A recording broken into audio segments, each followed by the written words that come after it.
स्वामी ब्रह्मानंद श्री रामकृष्ण के प्रिय शिष्य स्वामी ब्रह्मानंद जी की जन्मतिथि के उपलक्ष्य में आज उनकी जीवनी से संक्षिप्त पाठ करेंगे।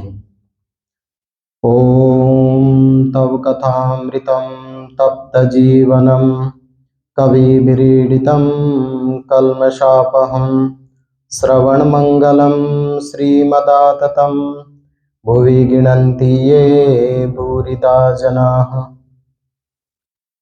स्वामी ब्रह्मानंद के पहले का नाम था राखाल चंद्र घोष। उनका जन्म कलकत्ता के समीप सिकराकुलीन ग्राम के एक धनी परिवार में आनंद मोहन घोष और कैलाश कामिनी देवी के पुत्र के रूप में 21 जनवरी 1863 ईस्वी को हुआ था। राखाल एक सुंदर गठीले शरीर वाले अच्छे विद्यार्थी थे। वे खेलकूद, बागवानी और मछली पकड़ने में भी दक्ष थे। उन्हें भक्ति संगीत बहुत प्रिय था। बचपन से मंदिर में मन एकाग्र कर गहरे ध्यान में डूब जाते। 12 वर्ष की अवस्था में वे पढ़ाई करने कलकत्ता आए। वहाँ व्यायामक करने के लिए उन्होंने एक व्यायामशाला में जाना शुरू किया। यहीं पर उनकी मित्रता नरेंद्रनाथ से हो गई। श्री रामकृष्ण से राखाल की पहली मुलाकात सन 1881 ईस्वी में हुई और तभी से वे दिव्य आकर्षण के फलस्वरूप वे श्री रामकृष्ण से मिलने प्राय ही दक्षिणेश्वर जाने लगे। राखाल का स्वभाव अत्यंत सरल था। श्री रामकृष्ण का मन उन्हें देखकर ही उच्च आध्यात्मिक भाव में चला जाया करता था। यह सब देख सुनकर पिता का भय हुआ कि कहीं राखाल की पढ़ाई लिखाई और भविष्य बेकार न हो जाए। उन्होंने राखाल को घर के एक कमरे में बंद कर दिया। पर श्री रामकृष्ण के पास जाने से राखाल का जो मन की शांति और निर्मल आनंद प्राप्त होता था, उसके लिए वे छटपटाने लगे। और एक दिन मौका पाकर वे घर से भागकर श्री रामकृष्ण के पास चले गए। इसी बीच उनके पिता को अपने कार्य में एक आश्चर्यजनक सफलता मिली। पिता को लगा कि यह सफलता उनके पुत्र राखाल के साधु महात्माओं के पास जाने के कारण ही मिली है। वे श्री रामकृष्ण के पास आए और जब यह देखा कि कलकत्ते के कई जाने माने लोग भी उनके पास आते हैं, तब उन्होंने राखाल पर से प्रतिबंध हटा लिया। राखाल का चरित्र पवित्र था, अतः श्री रामकृष्ण के सानिध्य में उन्हें अनेक दिव्य दर्शन होते थे।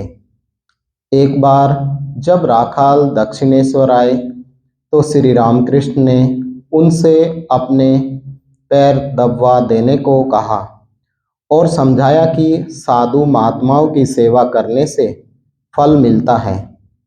राखाल ने अभी श्री रामकृष्ण का पैर दबाना शुरू ही किया था, उन्होंने देखा कि काली माँ 7-8 वर्ष की एक लड़की के रूप में श्री रामकृष्ण के बिछावन के चारों ओर कुछ चक्कर लगाकर श्री रामकृष्ण के शरीर में विलीन हो गई।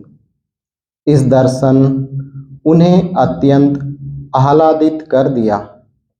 पर वे कभी कभी श्री रामकृष्ण कहा करते, ध्यान करने से कुछ नहीं होता। कुछ दिनों बाद वे श्री रामकृष्ण के पीछे पीछे दक्षिणेश्वर के काली मंदिर में गए। श्री रामकृष्ण मंदिर के भीतर चले गए और राखाल बाहर ही ध्यान करने बैठ गए। थोड़ी देर बाद उन्होंने देखा कि एक बहुत ही चमकीला प्रकाश का गोला उनकी ओर मंदिर से निकलकर बहुत ही तीव्र गति से आ रहा है। वे डरकर श्री रामकृष्ण के कमरे की ओर भागे। श्री रामकृष्ण जब लौटकर आए तो पूछा कि क्या हुआ। सारी घटना सुनने पर श्री रामकृष्ण ने राखाल को चिढ़ाते हुए कहा था, क्यों, तू तो कहता था कि ध्यान से कुछ नहीं होता, फिर कुछ अनुभव होने पर भाग क्यों जाता है।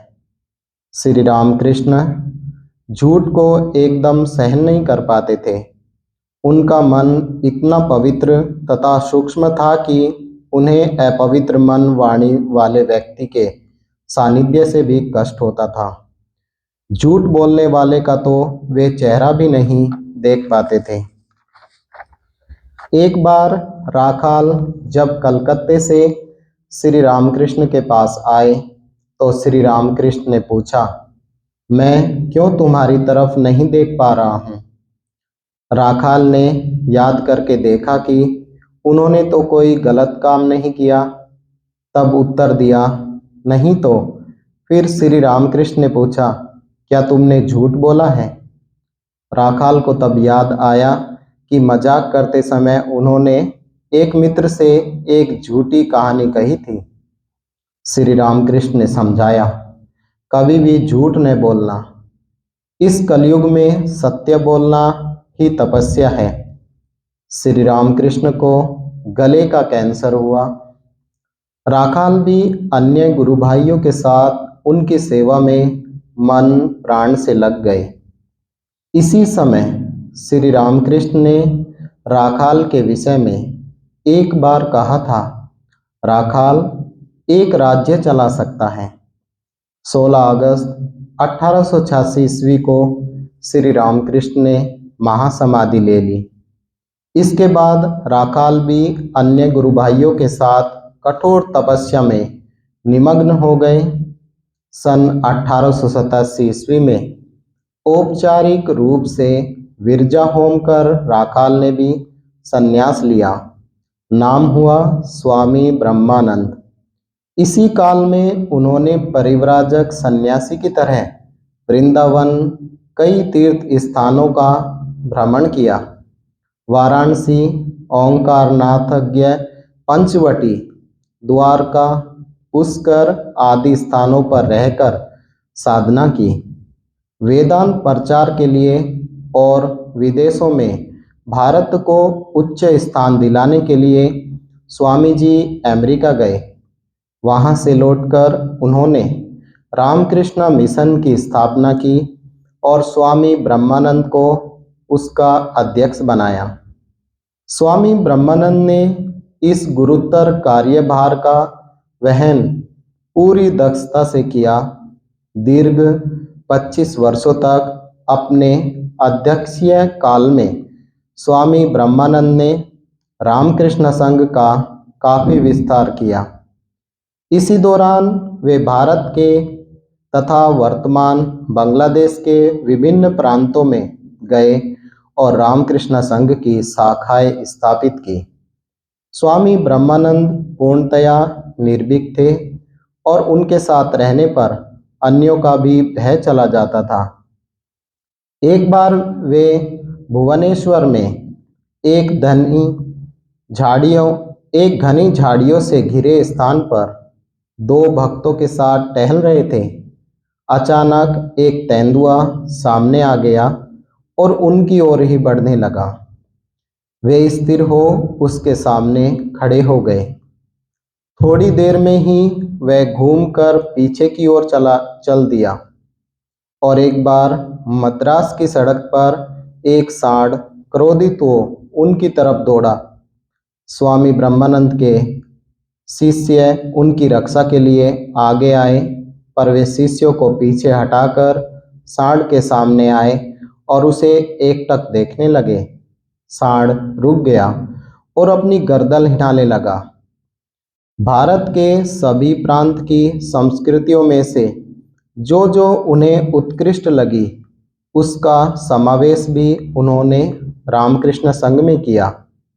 संघ में राम नाम संकीर्तन इसका एक उज्जवल उदाहरण है। स्वामी ब्रह्मानंद ने ही संघ की अन्य भक्ति परक क्रियाओं के साथ ही इसका समावेश किया था। संघ संचालन में उनकी कुशाग्र बुद्धि के ऊपर था उनका प्रेम पूर्ण हृदय। वे अपने इसी प्रेम से संघ को सब बाधा विपत्तियों से बचा लेते थे। फल फूलों को, पेड़ पौधों के प्रति उनका विशेष लगाव था। वे कहते थे, पेड़ पौधों में हमारी तरह जीवन होता है। उनकी सेवा करने से तुम यह समझोगे। वे जहाँ भी जाते वहाँ के पेड़ पौधों के विषय में जानकारी लेते और उपयुक्त होने पर वे उनकी किस्में संघ की शाखाओं में रोपित करते। उन्होंने सैकड़ों भक्तों को मंत्र दीक्षा दी थी और उनके आध्यात्मिक जीवन को सुदृढ़ किया था। बेलूड़ मठ उन्हें अत्यंत प्रिय था। एक बार उन्होंने स्वामी शिवानंद से कहा था, तारकदा, बेलूड़ मठ से अपना संबंध मैं कभी नहीं तोड़ पाऊंगा। मृत्यु के बाद भी ऊपर से मैं बेलूड़ मठ को देखता रहूंगा। स्वामी ब्रह्मानंद ने संघ का विस्तार हेतु अनेक स्थानों का भ्रमण किया। धीरे धीरे उनका स्वास्थ्य बिगड़ने लगा। इन्हीं दिनों जब उनकी तबीयत एक दिन अधिक खराब थी तो कई साधु उन्हें घेर कर चिंतित खड़े थे। उन्होंने आंखें खोली और कहने लगे, विवेक, मेरे विवेक, विवेकानंद दादा, मैं श्री रामकृष्ण के चरणों को देख रहा हूँ। स्वामी ब्रह्मानंद अतः अंत समय तक पूरी तरह सचेतन थे। अतः अंतिम समय में वे कहने लगे, देखो, बालक कृष्ण मुझे दुलार रहा है। वह मुझे अपने साथ आने के लिए बुला रहा है। मैं आ रहा हूँ। ओम विष्णु, ओम विष्णु, ओम विष्णु। ऐसा कहते कहते 10 अप्रैल 1922 ईस्वी को 59 वर्ष की अवस्था में उन्होंने महासमाधि ले ली। उनकी पूत देह को बेलूड़ मठ में गंगा जी के किनारे अग्नि को समर्पित किया गया। उस स्थान पर आज स्वामी ब्रह्मानंद जी का मंदिर स्थित है। स्वामी ब्रह्मानंद कहा करते, ईश्वर है, उनके दर्शन के लिए प्रार्थना करो। वे तुम्हारे सभी संशय दूर कर देंगे और तुम्हें वास्तविक स्वभाव को समझाने के योग्य बना देंगे। ओम निरंजनम नित्यमनंतरूपम भक्तानुकंपाधृतविग्रहं वे ईशावतारं परमेशमिड्यं तं रामकृष्णं शिरसा नमामः।